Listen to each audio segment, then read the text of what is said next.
Bristol Myers, the makers of Sal Hepatica for the smile of health, and Vitalis for well-groomed hair, present the Alan Young Show.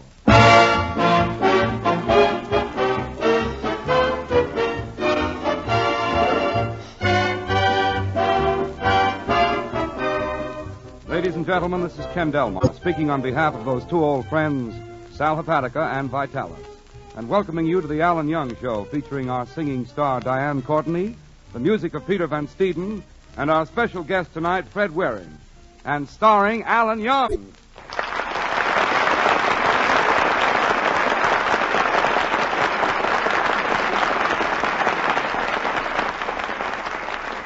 Well, folks, here we are outside Alan Young's house. Alan has a beautiful home. In the summer, he has ivy climbing up the wall. But not in the winter. Ivy goes to Florida. Let's drop in on him. Oh, hello, Kenny. Come on in. Kenny, you got here just at an historic moment. I just received a telegram from General Eisenhower thanking me for the secret weapon I sent him. Secret weapon? Yeah, it's a girdle 300 miles long.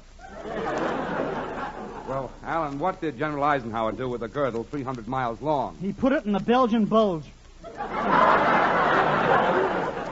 Well, the general did very well without you, Alan. Yeah. He's closed the Nazi escape route, and Von Rundstedt is almost surrounded. I wonder what Von Rundstedt is doing right now. He's probably standing there and singing Don't Fence Me In.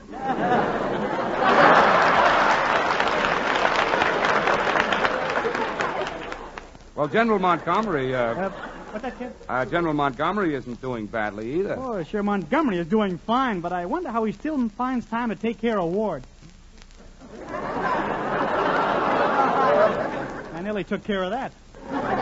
By the way, Kenny, what are you doing here tonight? Have you forgotten, Alan? How could I forget Alan? I've known him ever since he was a baby. Oh, you mean have I forgotten?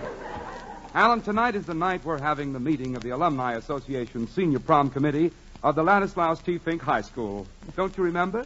You're committee chairman again this year. Oh, yeah, good old Ladislaus T. Fink High. Now, who else is on the prom committee besides you and me? Well, your girlfriend Betty and Peter Van Steeden. They'll be here any moment. Oh, gee. Do I look all right, Kenny? My hair combed, my tie straight, my shirt clean? Yeah, you look fine. But I think the committee would like it better if you did one more thing. What's that? Put on a pair of pants. Some people are so unsophisticated. I'll slip into them right now. There we are. Now, that must be the committee. Hello, Mr. Young. Oh, it's my girlfriend, Betty. Welcome to my humble abode, Betty. Shall I carry you across the threshold, maybe? Why, Mr. Young, you can't carry a girl across the threshold unless you're married to her. Oh, it's not much of an inducement, is it? Oh, well, come on in, Betty. Hello, Betty. Hello, Mr. Delmar. Well, I'll leave you folks alone. I'll go in the kitchen and call up Peter Van Steeden. Kenny, there's no phone in the kitchen. I know. I was just trying to be subtle. I thought I'd leave you alone in the living room with Betty. Maybe you'd like to N-E-C-K.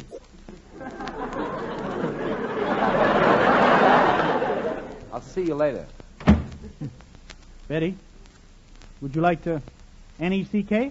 I'd love to, Mr. Young. Gosh, bet I'll have fun when I find out what that spells. Come on, Betty. Sit down here on the couch. All right. There. Mr. Young, won't you come a little closer? Is that better? Mm-hmm. But come a little closer. Okay. Is that any better? Yes, Mr. Young. But I'd like you to come still closer. Okay.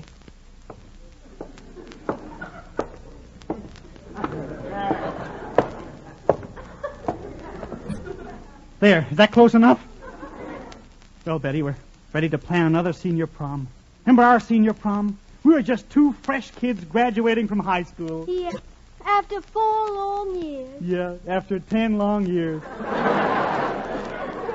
Betty, remember that tuxedo I wore? I borrowed it from my uncle. Uh-huh. I remember that tuxedo. Yeah. The right shoulder was so shiny as if something heavy had been carried on it. Yeah, my uncle was a very busy undertaker. You know, we should... Break it up, kids. Peter Van Steeden's coming up the porch. Oh, Peter. Peter Van Steeden is here.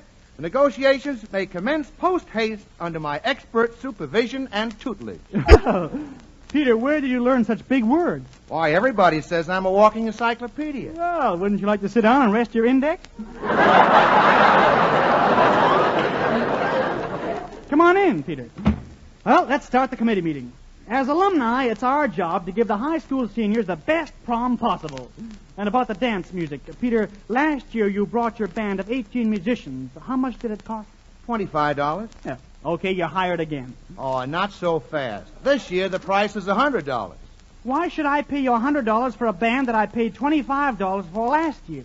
Well, during the year, some of my boys learned how to read music. That's ridiculous. For $100, I could get the Fred Waring. Fred Waring? A fine conductor he is. Why, he can't tell the difference between a baton and Frank Sinatra. Well, who can? I won't pay it. All right, wise guy. If you can get Fred Waring for $100, go ahead and get him. All right, I will. I'll call him up and make an appointment. I'll even go to New York and see Fred Waring in person.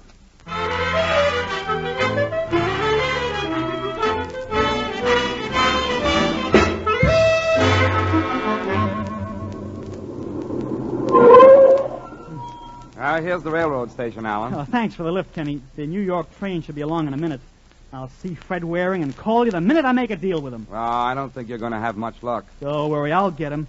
You want to wait till my train comes in, Kenny? No, I'll have to be getting back to my drugstore pretty soon. I can't depend on the boy I have there to know exactly what to say to customers. I don't get you, Kenny. What do you mean exactly what to say to customers? Well, you know, there are a lot of items you can't get at your drugstore now on account of the war. So I've got to be very tactful when I tell a customer he can't have what he wants. People are inclined to get mad and blame it on the druggist. But once you tell them the real reason for the shortage, they understand. That's true. If there's anything I hate, it's the clerk who says we haven't got it. Don't you know there's a war going on? I could slug him. Yeah, I know. That's why I take time to tell a customer exactly why he can't get the product he wants. Now, take Vitalis, the famous hair grooming preparation. More people come in and ask for it, and I have to tell them civilians can't buy it anymore because all the Vitalis made is going to the servicemen. And the first thing they say is, what in thunder do the soldiers want it for? That's a reasonable question, Kenny. I know. So I tell them. In the first place, those servicemen were once civilians. And a great many of them used Vitalis and got to depend on it to keep their hair well groomed. Now they want Vitalis more than ever because they're outdoors all the time. The hot sun in tropical climates dries their scalp. On the sea, the wind and salt spray does the same thing. And the Vitalis 60-second workout is great for loosening a tight, dry scalp, stimulating circulation, and helping to prevent excessive falling hair. That's why servicemen want Vitalis. And since Bristol-Myers can't meet both the civilian and servicemen demand, they decided that the armed forces should get all the Vitalis made. For naturally, the boys come first. Once a civilian knows those facts, he's bound to agree. Don't you think?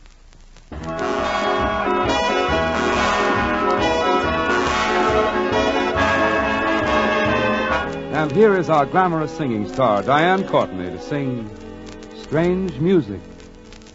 Strange music in my ear. Only now, as you spoke, did it start. Strange music of the sea. Could its lovely hum be coming from my heart?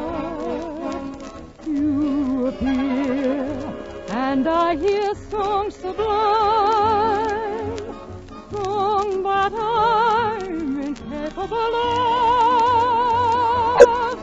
So dear, let me hold you near, while we treasure every measure, so that time can never change the strange new music of love. You appear, and I hear songs sublime, song that I'm incapable of. So dear, let me hold you near, while we treasure every measure, so that time can never change the strange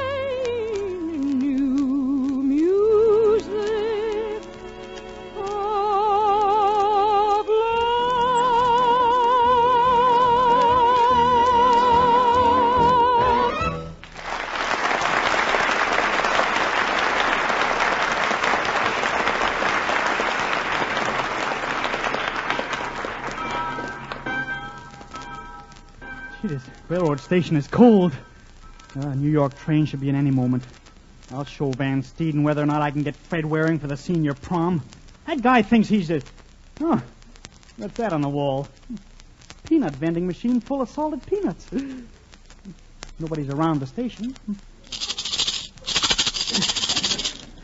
I guess you have to put a penny in it. Oh, well, I'm a sport. What's a penny?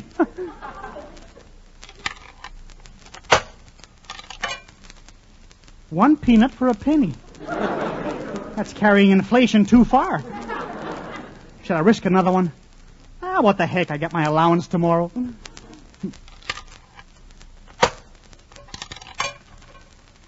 2 pennies, 2 peanuts. This machine must be... Excuse me, Bud. Can I get at that peanut machine? Why, sure. Thanks.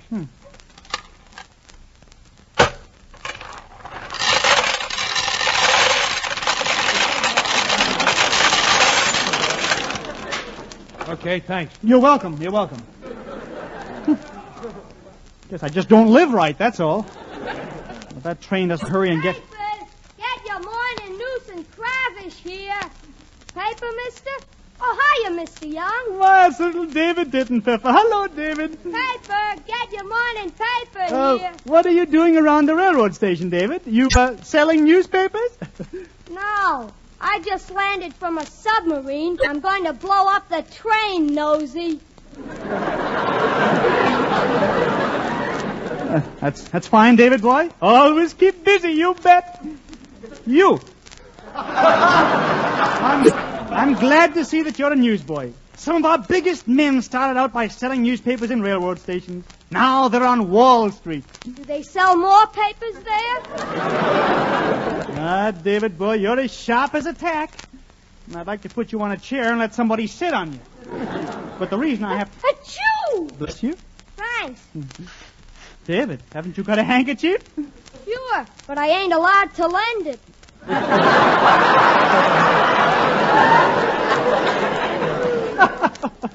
Oh, bless your little. Now, David, I think... Oh, the train's coming. I better go outside. I don't want to miss it. I have an appointment with Fred Waring. Ain't you going to buy a paper, Mr. Young? Buy a paper? David, you're my friend. You should give me a paper. I'd be glad to give you a paper, Mr. Young. Here you are. Thank you. Now will you stop twisting my arm? Oh, get so excited when I have to catch a train. Goodbye, David. Fine voyage, sporty. What?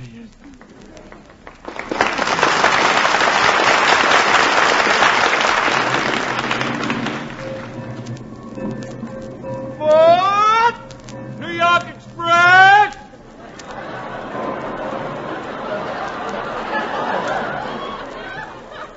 Okay, I'll get on, then Hello there.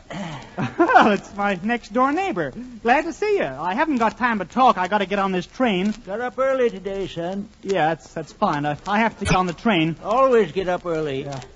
On the farm, I used to go to bed with the chickens and wake up with the chickens. Yeah. Darn feathers kept tickling me all night. On a farm, eh? Did you milk many cows? Milk cows. Snap my snuggies. I milked so many that for 10 years I used to shake hands one finger at a time. That's very interesting. What? Look, I got to get on this train. I got a date with Fred Waring. I come down to do some work around the locomotive. Oh, I didn't know you worked for the railroad. I don't. I'm trying to steam open a letter. I see. Well, the train is going to Letter to my brother. Oh. Yeah, I accidentally said something I didn't mean to say. Just slipped out. Just slipped out when you were writing a letter? Pen leaks. The pen leaks. I get it. What? He's making a career out of that.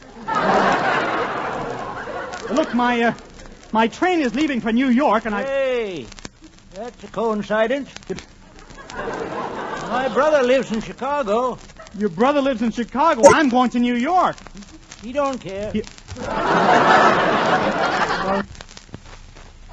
What part of Chicago does your brother live in? Denver, Colorado. Look, I gotta see Fred Waring about the senior prom. I'll be home tomorrow. Oh, gonna be away for a while, eh? Yeah. I was gonna drop over and see you this afternoon. Yeah, well, I'm very sorry, but I'll... Just want to be neighborly. Yeah, well... I was shaving this morning. I had some lather left over. I thought you might be able to use it.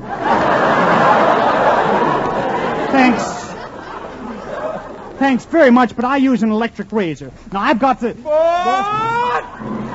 Train is pulling out. Hey, wait for me! Wait for me, hey! Dad ratted chatterbox. I thought he'd never leave.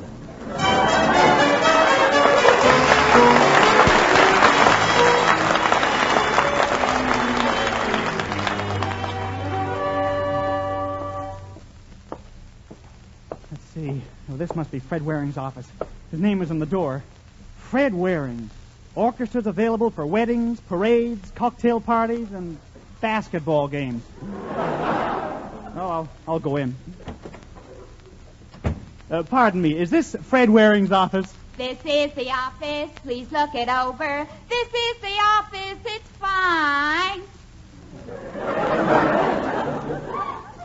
Pardon me, is this Fred Waring's office? Oh, don't look so askance, Blondie. Mr. Waring insists that everything in this office be musical. Nobody talks. Mr. Waring insists that everybody sings. Yeah, well, will you tell Mr. Waring that Alan Young is here? Yesterday, Van Johnson was here. Well, today, Alan Young is here. What a difference a day makes.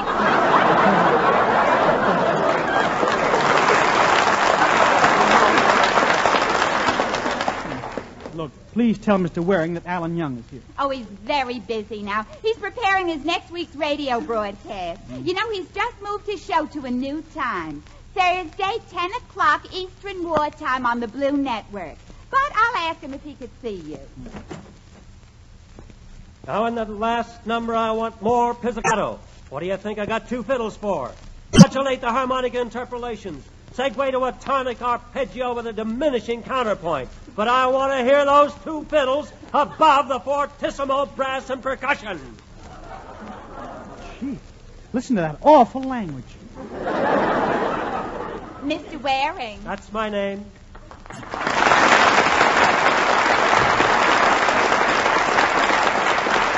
Come in, Miss Clef, and stop smoking that cigar. Shut the door. I'll be with you in a moment. Now, what were you saying, Tannhauser? Fred, I'm your manager. I'm your manager, and will you please pay attention while I'm talking? Stop fidgeting. I'm not fidgeting. I'm curling my hair. Fred, you've lost touch with the masses. Nonsense. Why, I spend an hour every day walking down Fifth Avenue, patting little children on their heads. Sometimes I don't even wear gloves. Well, that's all right, but I even go over to Times Square and stand there signing autographs. Yesterday I signed 15. Last year you signed 50. Yes, but this year I raised the price. Now, look, Fred, what you've got to do is make more personal appearances. Oh, Mr. Waring, there's an Alan Young waiting to see you. Young. I'm beginning to hate that word. Alan Young? Oh, yes, he wants me to play at some high school prom. Tell him I'm not interested. No, you don't. Now, that's just what I mean. You're going to take that job, even if they pay you as little as $100 a man. $100 a man? Yes. Now, send in Mr. Young, Miss Clef, and I'll see you later, Fred. You can go in now, Mr. Young. Thank you. How do you do? Are you Fred Waring? Yes. Well, I expected a much younger man, Mr. Waring.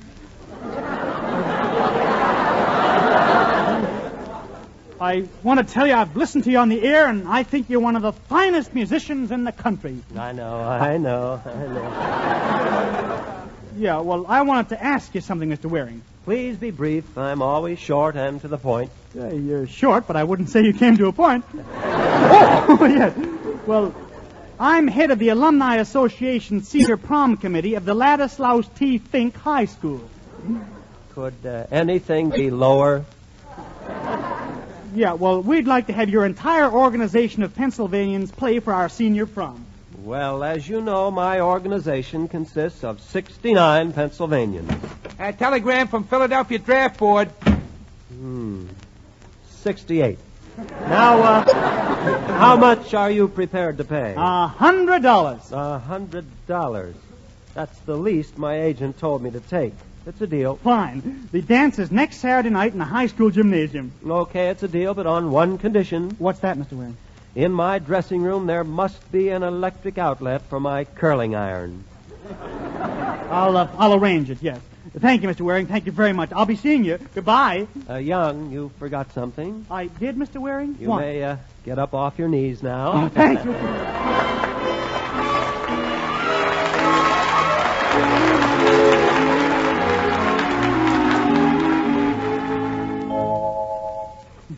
I gotta call Kenny and tell him.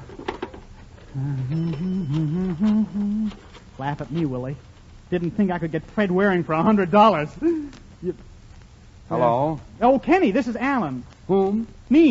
Alan. Well, Kenny, I got Fred Waring. I certainly made you guys look sick. There's a very bad connection. What did you say? I said I made you look sick. Sick? Are you sick? I said you look sick. You do?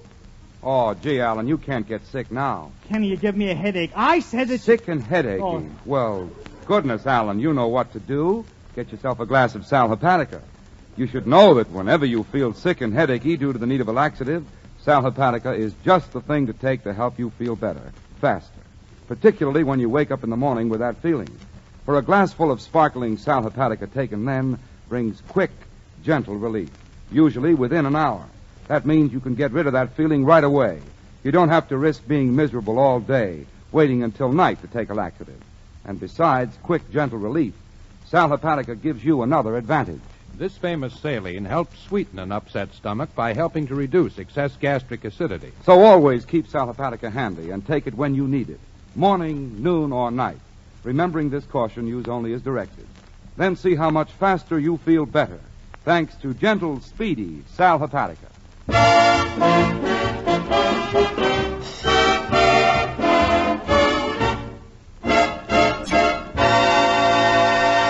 It's the following Saturday night in the gymnasium of the Laszlo Fink High School. The senior prom committee is making last-minute arrangements. Oh, Mr. Delmar, where's Alan? Why, he's out in the middle of the gymnasium dancing. He's seeing if the floor is waxed enough. Oh, Mr. Young. Oh, Mr. Young. I'll be right there, Betty. Well, the floor seems all right. Thanks very much for the dance. Gee, I enjoyed every minute of it. You danced divinely. Okay. So long, Al. So long, Joe.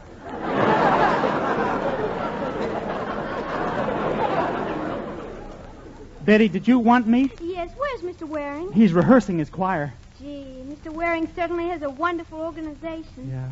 Why, you'd know anywhere that those singers work for Fred Waring. Yeah, he's got his name tattooed on their foreheads. Oh, here he comes now. Mr. Waring, you ready? Yes, Mr. Young, but I have a complaint to make. Something wrong? Yes, this current is DC and my curling iron is AC. Oh, I'm sorry.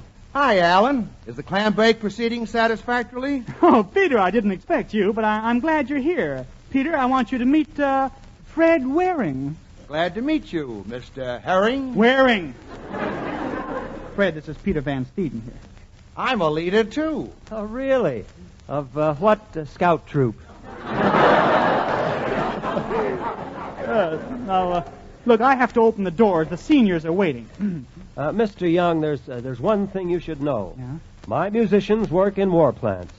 If they hear a factory whistle blow, they'll have to leave, even if it's in the middle of a number. Oh, no factory whistle's going to blow, Mr. Waring. Come on, let's welcome the dancers, shall we, Fred? Right?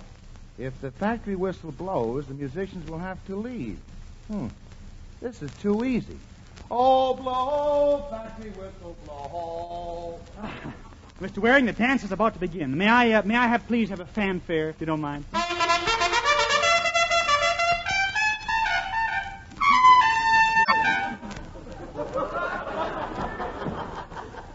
For that, I'm paying $100.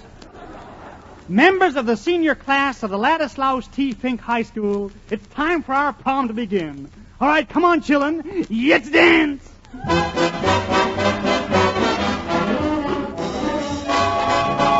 Hey, it's time for the night shift at Lockheed. Come on, fellas. Hey, the trumpet players and the trombone players are leaving. Hey, come on, boys. It's time to report the Sperry gyroscope. There go the saxophones. work at Boeing. Follow me.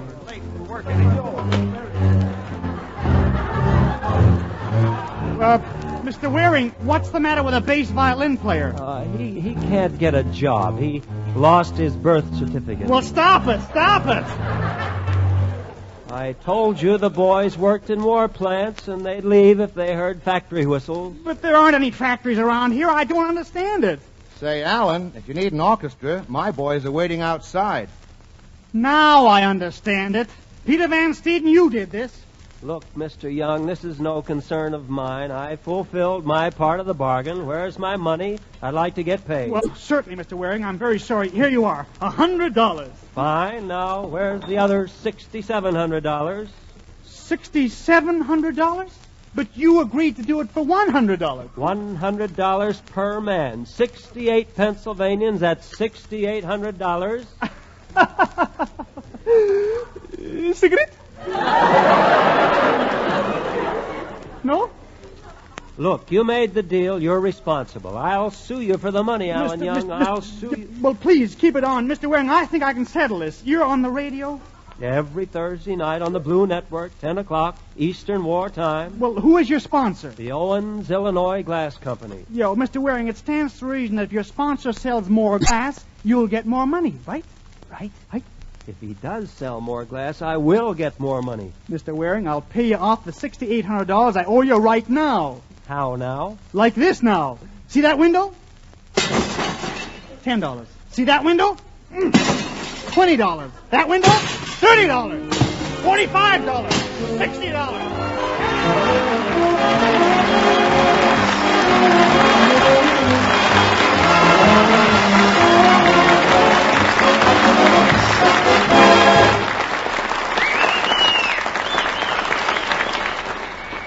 Friends, this is Alan Young again. We've all been asked to hold on to our money, to buy only what we really need. The government asked us not to spend foolishly. That'll start inflation, and if this country is hit by inflation, you can imagine what it'll do to the war.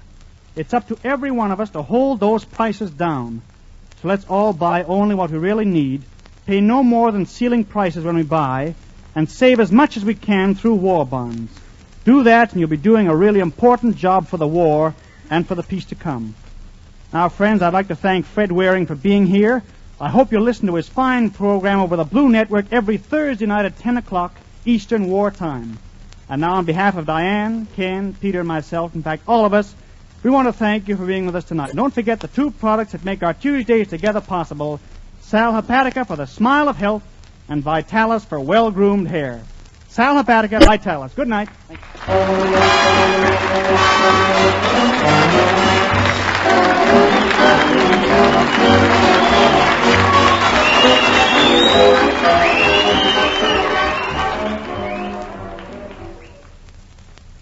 Hey, girls, can I have your attention, please, for just a second?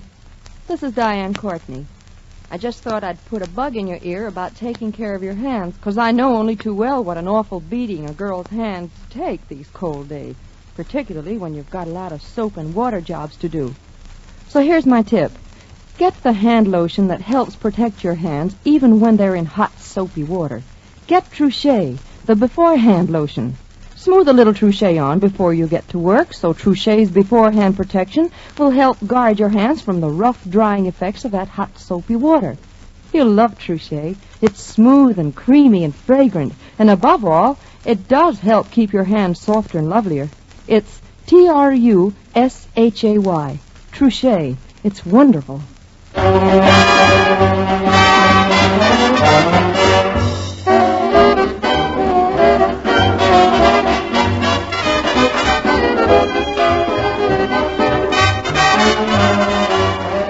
Now hold it, folks.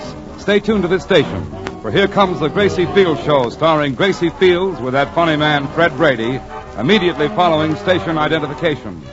This is the Blue Network.